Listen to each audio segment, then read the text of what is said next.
神是有主权的，他是全能的，所以他预定一切的事情。那么我的命运就这样子，反正已经定了嘛，而且我们每一个人的命运都已经早就定了，那何必要去传福音呢？不只传福音没有道理了，做任何努力都没什么意思。你去争取社会的公义，你去关心穷人，其实他们命运早就定了嘛。这个宿命论和神的主权不是挂在一起的吗？你要怎么回答这个问题？圣经上有一卷书哦，它特别强调神绝对的主权。从第1章到最后1章都在强调，就是但以理书。但以理是一个犹太被掳到巴比伦去的年轻人，而他一生住在巴比伦，他亲眼看见那些强大的国度和他的王被兴起又衰落。所有的这些事件都证明了一件事情，就是他心里面深处的一个信念。用但以理书里面一节经文，我们可以看得出来。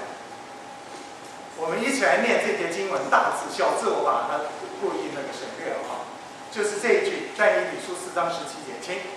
至高者在人的国中掌权，要将国赐予谁就赐予谁。这是但以理一生看见这些事情，他不断的体会，神有绝对的主权，人做王再威风再了不起，都在神的手中。所以但以理很了解神的主权。那么他会怎么回答我们这个问题呢？神的主权和我的宿命论怎么协调呢？我们来先认识一下但以理啊，他很年轻很小就被掳到巴比伦去，那个时候在西元前605年左右。巴比伦兴起一个很会打仗的将军，叫做尼布甲尼撒。他在灭了埃及、打败埃及的过程里面，顺路去了一趟耶路撒冷，把耶路撒冷掳掠了一番。其中有一些他觉得精英分子掳去巴比伦给他用，其中就有这个但以理。大家可能知道但以理书1章、2章那边的故事。但这不是第一次，这个尼布甲尼撒后来就成了巴比伦的王，而巴比伦的国势如日正当空，早就已经打败了埃及，毁了那个亚述帝国。过了8年，在西元前598年的时候，他再一次进攻，去攻打耶路撒冷。这一次还掳了很多人他认为有用的人带到巴比伦去。这次人很多，其中包括我们熟知的先知以西结。另外有一位没有被掳去的先知留在耶路撒冷，叫做耶利米。所以但以理跟这2位先知差不多同时，但是但以理的年纪比较轻，因为他被掳去的时候还是很年轻的。好了，那么这些被掳去巴比伦的人，他们生活非常的艰苦，因为在异教的地方，大家如果读诗篇137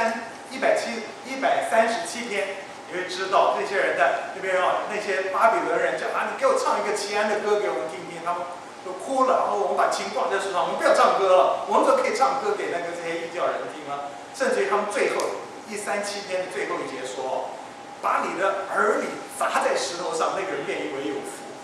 他们被欺负到一个地步，仇恨到这个地步，所以他们一直在盼望神重重的击打巴比伦，让他们可以赶快回到故乡，再到圣殿去敬拜神。所以他们在巴比伦的时候祷告都向着东边圣殿的那个方位祷告。但是1年1年过去，又过了12年，西元前587年，这次尼布甲尼撒决心要把整个耶路撒冷吃下来，他带了大兵再一次攻击，第3次，这次围困了1年多，把整个城毁了，圣殿整个烧掉。我在讲以西结书的时候讲过这一段事情，对不对？这是以西结书的一个转捩点。那这一下子，这些被掳在巴比伦的人，顿时间失去了他们精神的支柱，他们失去了盼望，变得完全绝望。是的，在这件事情发生之前的20多年了，20多年前，当巴比伦王这个尼布甲尼撒还不是巴比伦王，他第一次攻打耶路撒冷的时候，耶路撒冷那边的先知耶利米就已经写下了以下这些预言，说到你们被掳的人70年之后要返回故乡。但在那个时候，这些被掳的人性急着想赶快回去，所以没有人想听他的预言，而且他们恨耶利米，为什么讲这种话？那他们是有道理的。我问你啊，如果今天有人跟你说，我给你准备了很大一笔产业，上千万的产业，保证给你，但是你先去绿岛给我关个70年，你的心情会怎么样？你会很高兴说啊，1000万好啊。所以耶利米当时讲到，他们根本听不进去。你知道70年是什么意思吗？摩西写诗篇90篇的时候说，人一生的岁数是多少？70岁，强壮的才可以到80岁。所以跟你说70年以后可以回去，意思是多少？想都别想了，这一辈子没希望。所以当时大家不信。那么好多年，好几十年过去，他们的精神支柱圣殿被毁了，他们当时那种回去的盼望渐渐的变成不可捉摸了，已经没有了，所以更没有人会相信这样的预言了，对不对？但是这个时候发生了一件大事情，就这个不可一世、这个所向无敌的巴比伦帝国，突然之间一夕之间就崩溃了，伯沙撒王被杀，然后取而代之的米甸和波斯的联合帝国，巴比伦帝国就这样子没有了。米甸人，对，我讲错，不是米甸，是马代，对不起啊，米甸，马代人，叫做大利乌，这个人就做了马代波斯帝国的王。就在这个时候，但以理读圣经，读到了当初耶利米所写的预言。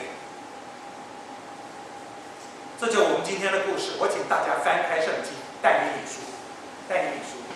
下面的经文没有打在投影片上，因为我这一年要每一卷先知书讲1次道。那我希望我讲完以后，不管你听到道没有听到道，你至少知道圣经上有这一卷书。所以你一定要翻开《但以理书》，找不到的请旁边的人帮忙好吗？《但以理书》第9章，《但以理书》第9章第1、第2节找到，我们一起来念。第1、第2节，但以理书，奉主的名，马代族亚哈随鲁的儿子大利乌立为加勒底国的王元年，就是他在位的第1年。我但以理从书上得知，耶和华的话临到先知耶利米，论耶路撒冷荒凉的年数，70年为满。你看见没有？这就是但以理读到。我不知道你有没有好奇啊？但以理读到耶利米的话，耶利米的话到底讲些什么？有没有人好奇的？还是你们毫无好学心？我一定要给你们好奇一下，你们看一看耶利米讲了什么话。看看投影片，耶利米说29章10到11节，我们一起来念投影片上的。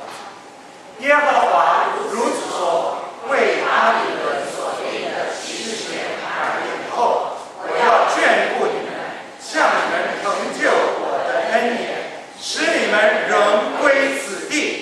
耶和华说：我知道我向你们所怀的意念是赐平安的意念，不是降灾的意念，要叫你们末后有指望。大家熟这一句话吗？耶利米书29章很有名的一句话。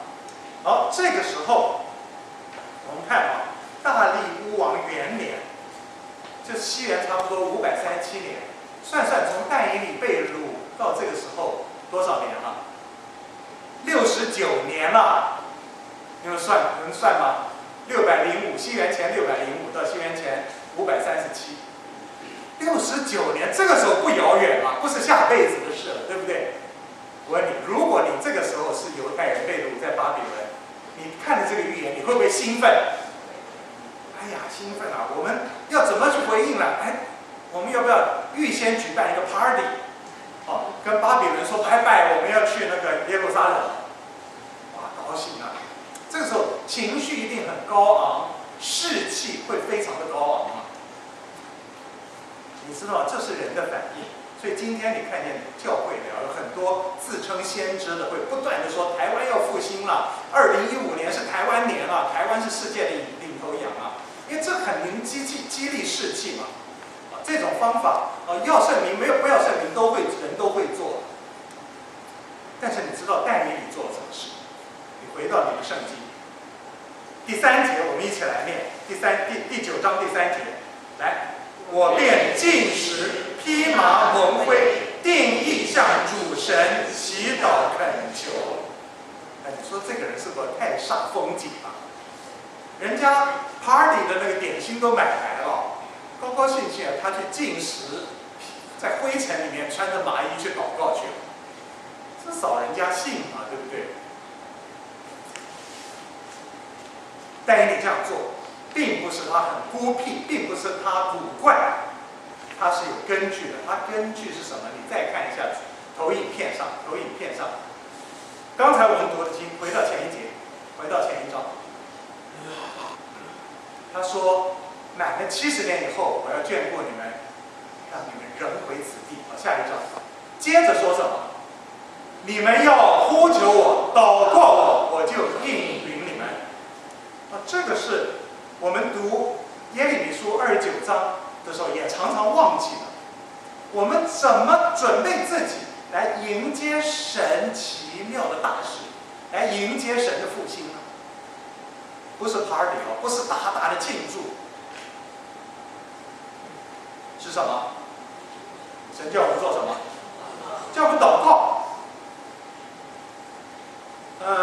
神而且不止这样，他给了我们非常明确的、明白的应许。下一章。继续看下去你们在投影片上不要看圣经。你们寻求我，如果专心寻求我，就必寻见。是不是应许？什么应许？你们祷告，保证找得到我。他不断的说，耶和华说，我必被你们寻见，我也必使你们被掳的人归回，将你们从各国中和我所赶你们到的各处招聚而来。又将你们带回我使你们被掳掠离开的地方，这是耶和华说的，好大的保证，多有把握的保证。好，现在我要大家准备不再看那个投影片了，投影片留在这边就好。我们要回到我们刚才读的圣经但以理书第9章。所以，怎么迎接神的复兴，神的奇妙的事情呢？神的大作为怎么回应？祷告，对不对？再问一遍，要怎么样回应神的复兴？祷告。怎么祷告呢？下面第9章的第4节开始，一直到19节，是一个很好的榜样。我很快的跟大家分享，其中有4件事情不要忘记了。4件事情。第一件事情，任性。信是信心的信不是耍性子的性不是叫你任性，是任性，承认自己的信仰。第二个，认罪，这个字比较没有问题。第3个，认命，这个很有问题因为我们平常对这个词的了解是有奇怪的。但是认命，你先记起来。最后一个，认恩，承认神的恩典。4件事情，第一个任性，第二认罪，第3认命，第4认恩。我从但以理的祷告来分析这4件事情。任性，什么是任性？重点是在祷告是向神祷告，不是向自己祷告。第9章第4节怎么说的？我们一起来念第9章第4节。我向耶和华我的神祈祈祷认罪，说：主啊，大而可畏的神，向爱主守主诫命的人守约施慈爱。注意到啊，我们常常不喜欢祷告，不想祷告，为什么呢？因为我们有太多的担心，太多的重担，我自己有太多的计划，自己有太多想要运作的方法、手段和努力。我们看神是一个很僵化的宿命论的原则而已，所以跟神讲有什么用呢？我自己赶快努力去做，自己能够担心就好了。我以前看过一个口号说 ：“Why pray if I can worry？” 如果我能够担心，那何必祷告呢？我不知道你们懂不懂这句话的意思啊？我们其实都有这样的经验。但是，什么叫做祷告？真正的祷告，是我们承认，很有把握的承认，神是极其伟大的，大而可畏的神。他比我所担心的事情大太多了，他比我的计划伟大的太多了。我所有的重担跟神比起来是微不足道，他是极为伟大而可敬畏的神。如果我不知道敬畏神的话，我会以自己为神，什么事情都自己先想好了。祷告不过是情理如仪，去向一个很僵化的原则讲一声就是了。神是一个又真又活的神，他不是一个僵化的宿命论的原则。所以是大而可畏，这是我们所相信的里面很重要的一个内涵。神是大而可畏的。马丁路德在他小问答里面讲，如果你敬畏神，如果你真的敬畏神，那世界上再也没有东西让你害怕。你能理解这句话的意思吗？如果你真的敬畏神，世界上没有任何事情让你害怕。而这位神不光是伟大、大而可畏，而且他是守约施慈爱的神。第4节这边说到，他向爱主守诫命的人守约施慈爱。他是一个施恩慈的神，我们要很有把握，我们所有担心的事情，他都在乎。他都怜悯，他向我们施慈爱、施怜悯，只要我们来到他面前。弟兄姐妹，你不常祷告的原因是什么？我相信跟你对神的认识是有关的。当你认识神是大而可畏，又是守约施慈爱的时候，你碰到什么问题，碰到什么事，碰到高兴的，碰到忧愁的，碰到顺利，碰到不顺利，你都想要祷告。就像一个很小的小孩，他遭遇什么事情，第一个就跑去爸爸妈妈那边。有人欺负他，他跑去那边；他得了第1名，他也是跑到爸爸妈妈那边。弟兄姐妹，因为我们不太认识神，以至于我们祷告出问题。如果把神当作一个僵化的宿命论的原则，我们当然不想祷告。每一次祷告都是辛苦的工作。但是，当这个好消息、这个福音告诉我们神是大而可畏，却又是守约施慈爱的时候，想想看，你的祷告会多么不同。我们认信是祷告的一个关键，难怪主耶稣教导的祷告一开始叫我们称他做我们在天上的父，而不是一开始说我们今日的那个要吃的东西今天赐给我们。一开始是我们在天上的父，愿人尊你的名为圣。先认识他，我们才能祷告。第一个讲到认信，要认识神；第二个认罪。第9章第5到第10节，很长一段。这边讲到，我们都是罪人，我们一同蒙羞，我们都是。认罪，第5节到第10节，我念给大家听。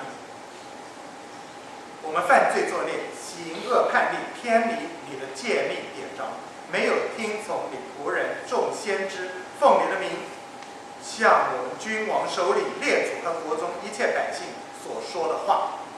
主啊，你是公义的，我们是脸上蒙羞的，因我们犹大人和耶路撒冷居民，并以色列众人，或在近处或在远处，被你赶到各国的人，都得罪了你，正如今日一样。主啊，我们和我们的君王、首领、列祖，因得罪了你，就都脸上蒙羞。主我们的神是怜悯饶恕人的，我们却违背了他，也没有听从耶和华我们神的话，没有遵行他借仆人众先知向我们所陈明的律法。注意到他的祷告没有？他认罪，而且他认的是谁的罪？大家的罪，我们大家的罪，对不对？有人说哦，这个好高贵的行为哦，他自己其实是一个很圣洁的人，他却替大家认罪。我告诉你，不是这么回事。他认罪，认我们的罪，认他们的罪，其实他跟你、跟我、跟所有的以色列人、跟所有的神的百姓一样，都是罪人，都需要认罪。我们都是犯了罪的人，我们都是很羞耻的人，我们一同蒙羞的人。我们常常把罪当做一个很个人化的事情，不是这么回事。罪有它的个人层面，也有一个叫做 communal aspect， 就是社群的层面。罪不只是个人，也是团体的。我们灵光堂大家是一起的，我如果是罪人，你就是罪人，为什么呢？因为我们的罪绝对不会被独立关在自己的房间里面，我们罪是互相影响。对于大家的罪，我一定有贡献。我这个人很没有用，对社会不知道有什么好处的贡献，但我有一点有把握，我对社会的罪是有贡献。你也一样。所以没有一个人可以代替大家说我无罪，但是我很高贵，我很了不起，我很高尚，我替你们大家认罪。但你不是这么高尚的人，只有一位可以这样说的是谁？只有主耶稣可以。我们今天所谓认同性的认罪，我们特别要小心自己有这个骄傲的心。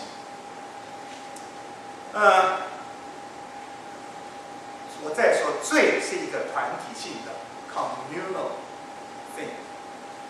所以我以前说过，你不要去找那种完美的教会，就算你找到一个，你千万不要参加。为什么不要参加？你一参加，它就不完美了嘛，表示你有罪会贡献给他嘛。所以你的在的社会，台湾的社会，你不要去抱怨说台湾社会好烂哦，你也有贡献。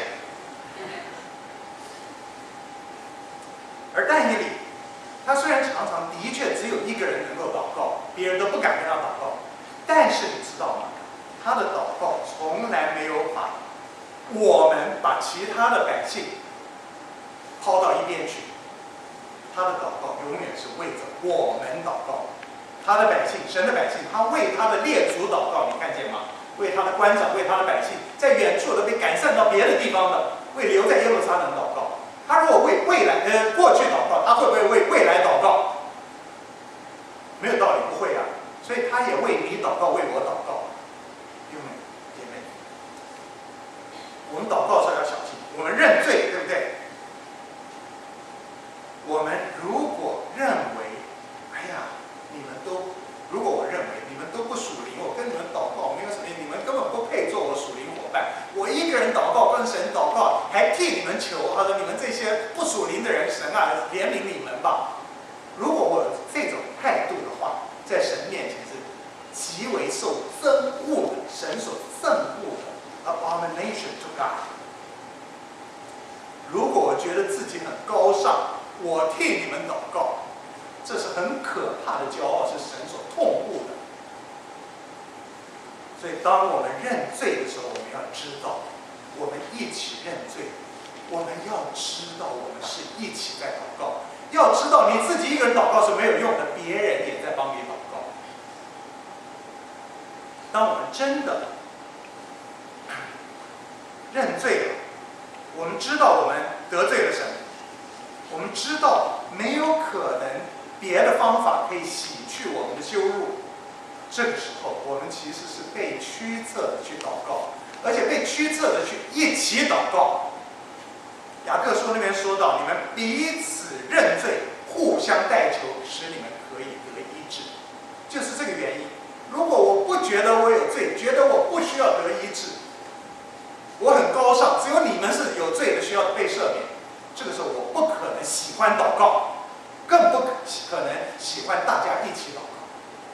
认罪，认自己的罪，也认大家的罪，认大家的罪，一点都不是耶稣基督替我们承担罪的那个态度，而是因为我对你们的罪都有贡献。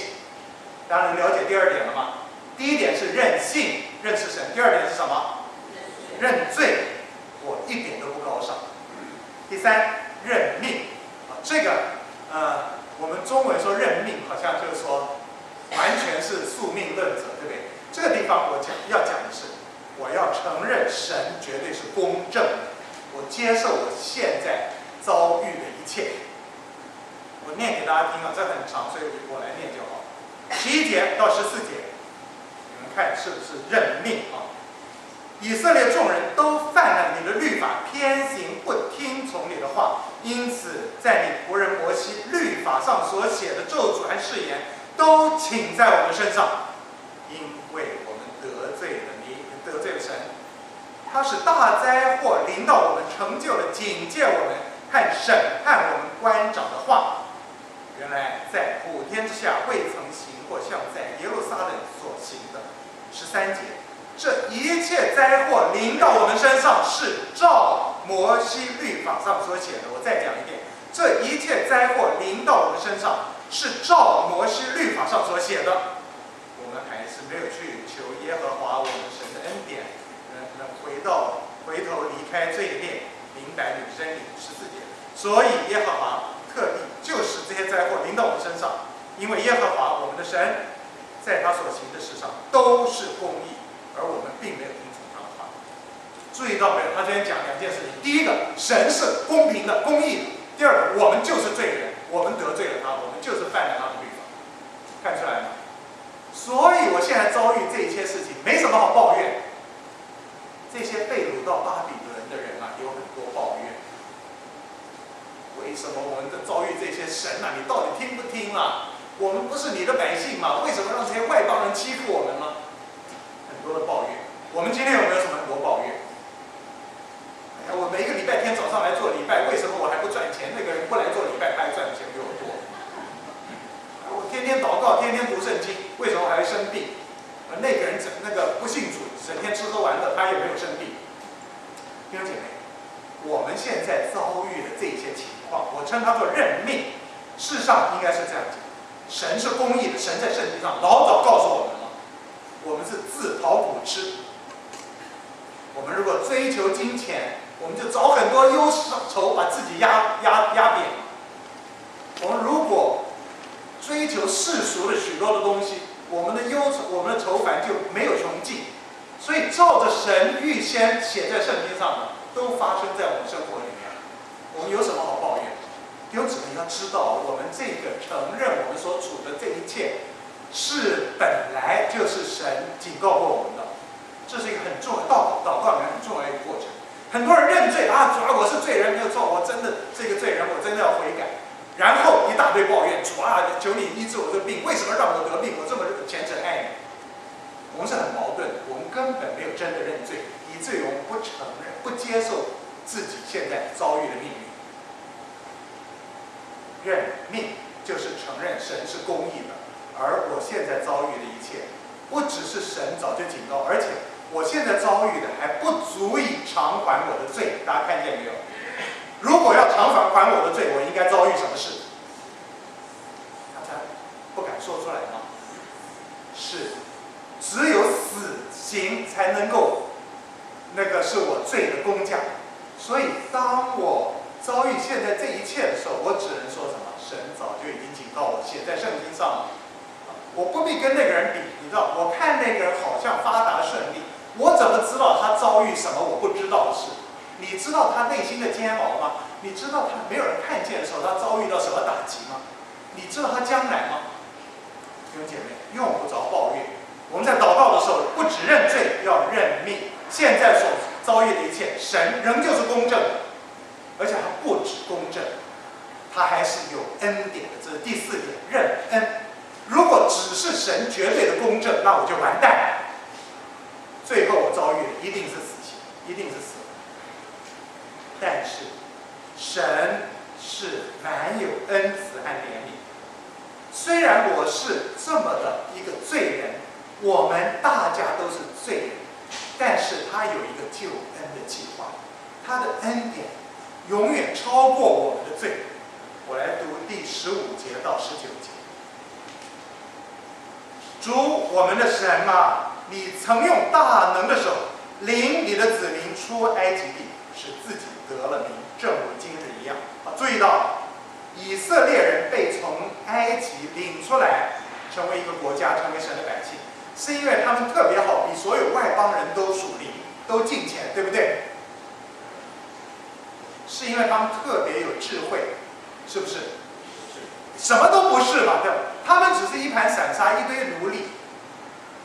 他们在那受苦，神救他们出来，把他们收为自己的百姓，使他们成为一个大国。完全是神的恩典，是因为他神自己的名。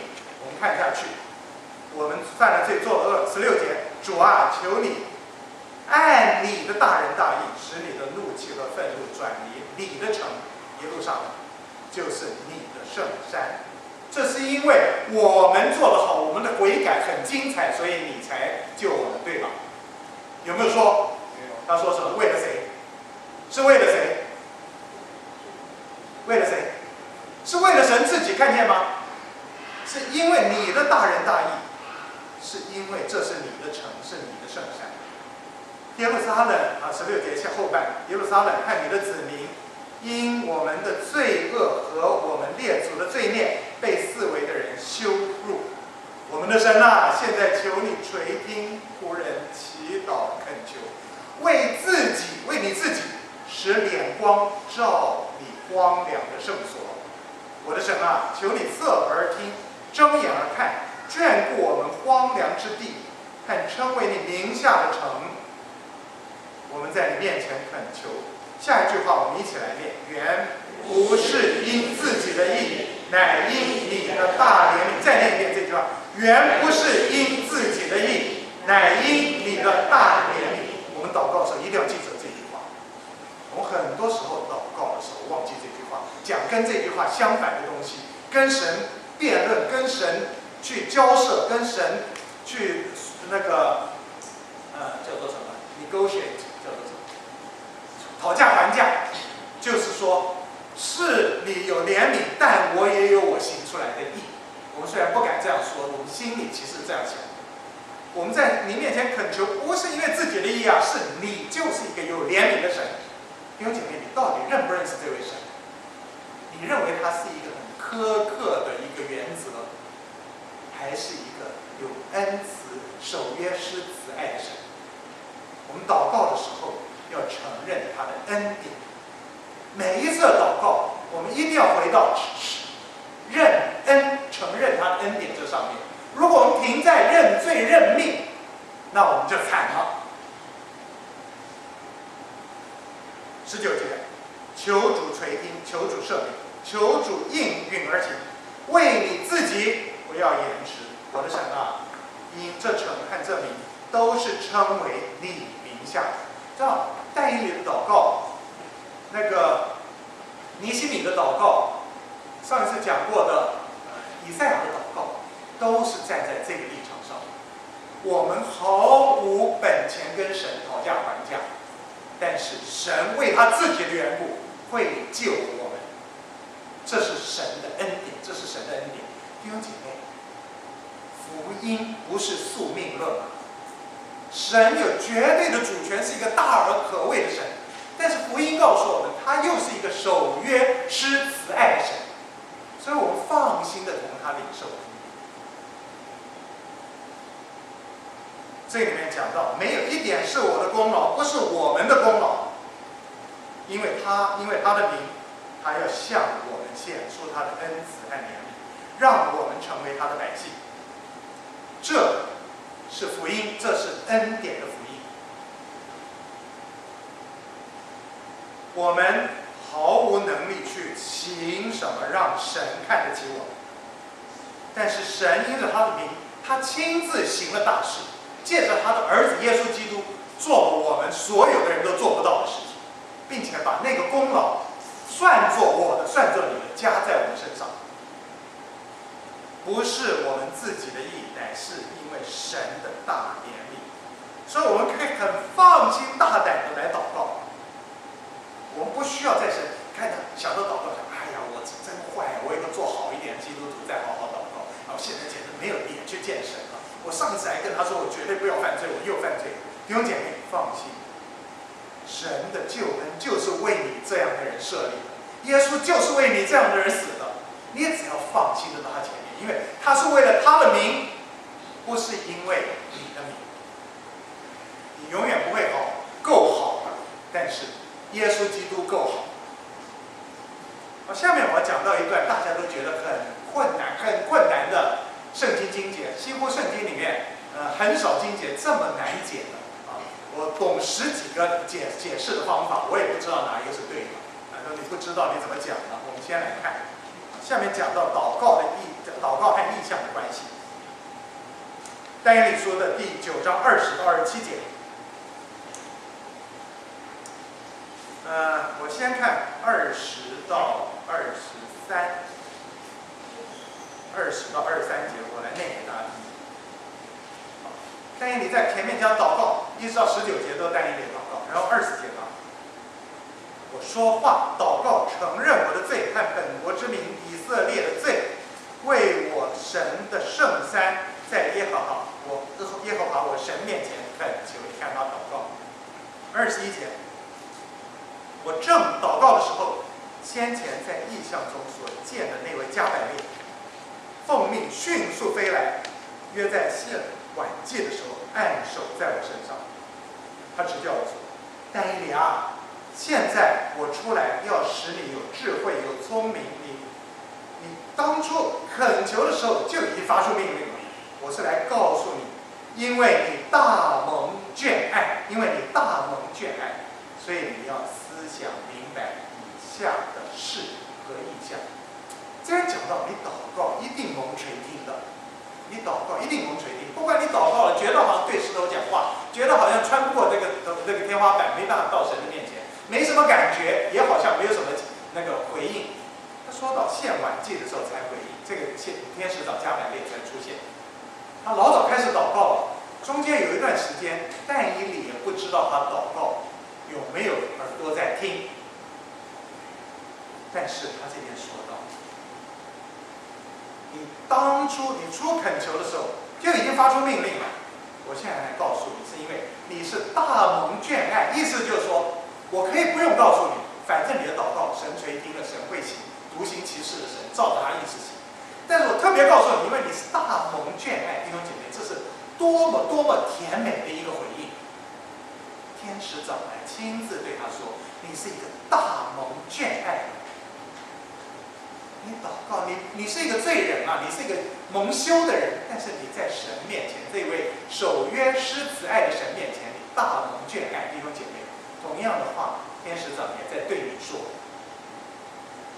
这是福音啊！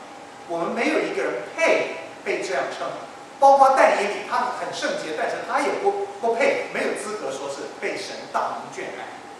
但是这就是神，神是一位不止大而可畏，又是守约施慈爱的神。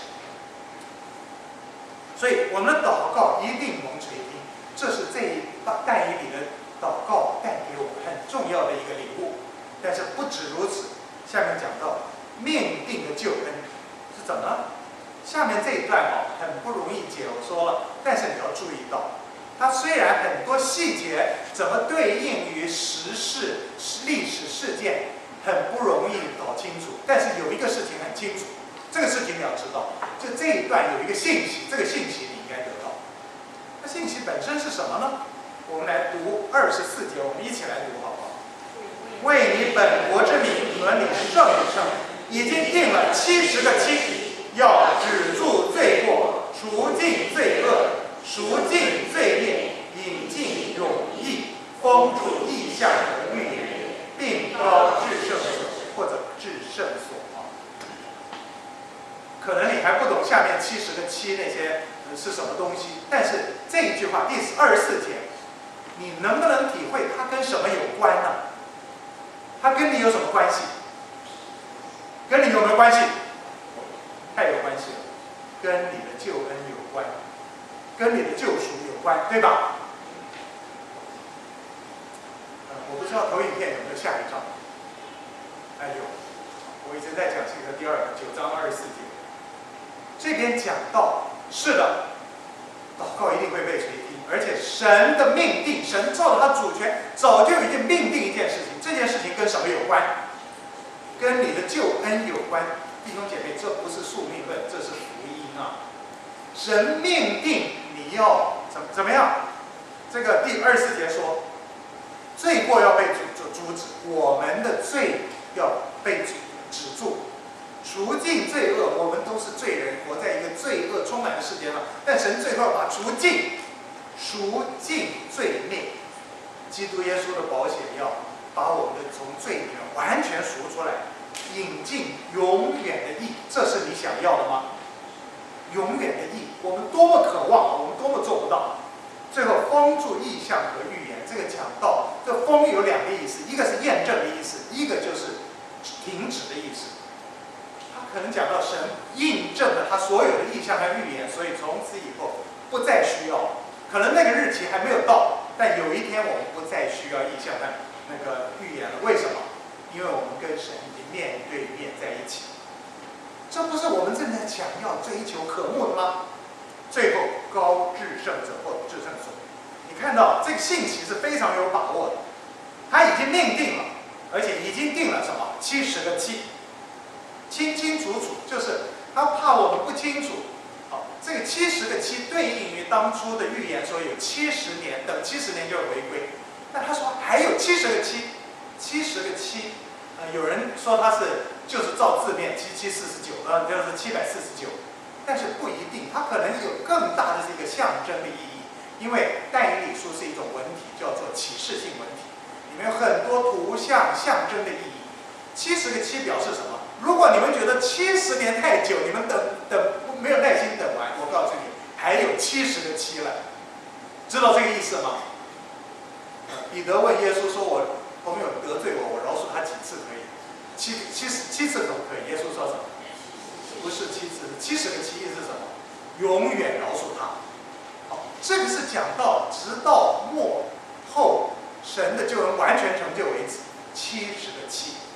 这是神的命定，为了告诉我们命定有多么确定，所以给一个70个7。这是神照着他主权所命定，就不会改变。所以不管这过程多么曲折，多么艰难，有多少的挑战，神说了一定会成就。我们能不能从这边看出这样的信息？为你本国之名和你的圣城已经定了70个7，这个定多么重要！神所定的70个7，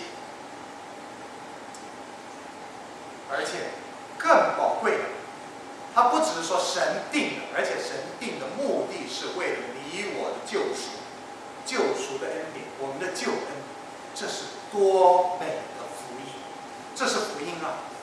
好，最后一个最难的，在25到27节，要不要挑战一下，看你懂不懂？我念给你们听啊。25节开始，你当知道，当明白，从出令重新建造耶路撒冷，直到有少高君的时候，必有7个7和62个7，必有7个7，然后62个7，这个时候时局很困难，但是耶路撒冷连城带壕都必重新建造，这是62个7啊。然后过了62个7。有个受高者要被剪除，一无所有，必有一王的灵来毁灭这个城和圣所。你看，刚渐渐又毁掉，至终必如洪水冲没，必有战争一直到底，荒凉的事已经定了。你看出来吗？这个过程里面不是我们想象的啊，那个神说那个我的罪赦免了，我们那个得救了的，我们哇，从此以后整天快乐，王子和公主从此过着快乐的生活，不是这样。这个过程有70个期，很长，里面被很清楚的划分成7个期、62个期，还有最后一个期。而这个过程里面有许多是非常艰难、困苦、可怕的过程。但是重点是我们必须回想的是神所命定的，他的目的是为了我们的救恩，这个福音不可以忘记。如果忘记了这个福音，我们在世上很难熬下去。你不是在这些困难里面被打击跌倒，就是被那些世俗的价值观去吸引、诱惑，去追求那些东西，自以为得到。弟兄姐妹，这是一个很重要的提醒、警告。虽然我不太知道这些对应的是什么历史事件和未来的事件，但我知道一件事情，他提醒我们：当我们进入神所命定的救恩里面的时候，这个过程里面我们要就是说预先准备好，会面对很多很多的问题，很多的打击，很多的挑战。你同不同意这一点？你能不能看出从70个期里面看出这个信息？这是最重要。至于第一个期里面那个东西是对应哪一个历史的时代的，那有至少我知道的10种说法，我才不会在这里说的，对，因为我也不知道这10种哪一种对。27节，最后一个期了。最后一个期还要分成2半，一期之内，他必与许多人坚定盟约。而这个他到底是前面那个地荒凉的毁灭的王，还是那个受膏者，也不知道。文法上看不出来。这个期分成1半，一期之半，他必使祭祀和贡献止息，那个行毁坏可憎的，或者说到使地荒凉的，如飞而来，并且有愤怒倾在那个行毁坏的身上。或者倾在那个荒凉之地，直到所定的结局。终于讲到结局了。可在结局之前，有更严重的荒凉和毁坏，看见没有？弟兄姐妹，你的日子并不是整天在过在黄金里面的，那是将来跟主同在的时候，在天上，在神的国度里面的时候，你可以享受这一切。现在这个过程，如果你遭遇一些患难，遭遇一些引诱，遭遇一些迫害，弟兄姐妹，不要觉得意外，更不要因为动摇了就去追求世俗的平安、世俗的那一些发达喜乐。今天有很多教会提倡一种成功神学，要害死人了，害的人再也捂着耳朵不想听真道，却耳朵发痒去听很多很多其他的假教师的话。神已经在这边提醒我了，不是很明显吗？直到所定的结局。虽然我们已经预定要接受那个没有他想象丰富的救恩和救赎，但是过程是复杂的，充满了挑战。我们能不能了解这个事情？70个期，我们不知道它确切对应于历史上以及未来哪一些事件，但是我们可以看见这个过程，神已经给它有一个结构了。一个期，62个期，最后一个期还分2半，所以这个过程我们在到来的时候我们会知道。那你说现在我们不知道怎么办呢？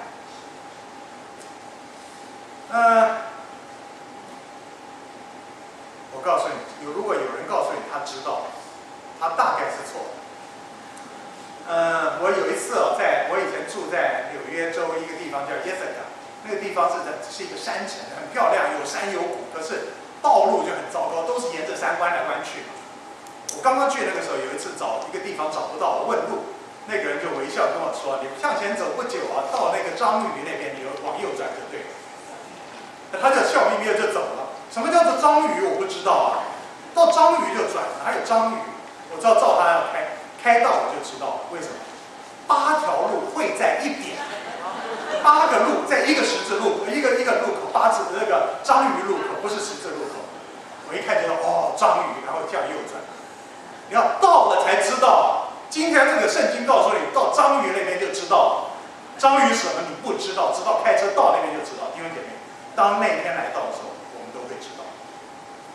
今天让它是一个奥秘，好不好？不要再好奇去拼命追究。请大家翻到但以理书最后一章12章。我们有把握，今天很多事情有把握，也很多事情不知道，对不对？我们知道我们有把握的事情是什么？我再跟大家复习一遍，然后看但以理12章，但以理书12章的8到13节。我先跟大家复习一下，我们有把握的，第一个，神是大而可畏，而且守约施慈爱的神，你知道了吗？我们属于他救赎的计划，是他命定的，你知道了吗？知道了。我们祷告可以认信、认罪、认命、认恩，我们知道了。我们照着神所命定的，我们永远有把握，不管我们的环境如何的改变，我们面对怎么样的挑战。我们一起用第12章的8到13节做今天的结束。我听见这话，却不明白，就说：“我主啊，这些事的结局是怎样的？”他说：“但以理啊，你只管去，因为这些话已经隐藏封闭，直到末时。必有许多人使自己清净洁白，且被熬炼，但个人仍必行恶。一切恶人都不明白，唯独智慧人能明白。